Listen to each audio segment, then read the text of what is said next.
So good morning po sa inyong lahat mga kaibigan. Mayroon lang po akong munting may share sa inyo. So ito ay patungkol sa ating papaya. Yan kung makita nyo. So may hinog po ito kanina pero hindi ko alam kung talagang nahinog talaga siya ng tama. So mayroon lang po akong papakita sa inyo mga kaibigan. Ayan, so ito po siya mga kaibigan, yung ating papaya na kinuha doon galing. Sinungkit ho natin tapos sinalulang. So hindi ko alam kung ito ay tamang gulang na ho niya. Kasi yung kanyang puno papunta sa dulo ay dido na. So baka hindi pa po ito masyadong magulang mga kaibigan. Pero hindi po yan ang ating tamig. So meron akong papakita sa inyo mga kaibigan. Nakita ba niyo ito mga kaibigan? Ito po siya mga kaibigan. Ayan.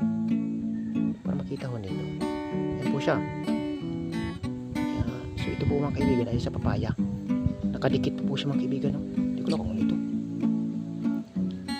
Para siyang balinghoy na. Ayan. Puti po siya mga kaibigan. Ay, nakadikit pa po siya mga kaibigan sa papaya. So pinakadulo. Ayan, zoom po natin ang camera. Kung napupunit na. Ayan, yan po siya mga kaibigan. Yan po siya. So hindi ko alam kung ano po yan. Para siyang ito po. Nakadikit pa po yung pinakadulo mga kaibigan. Puti po siya mga kaibigan. Para siyang mani na ewan. Ayan, so kakaiba siya.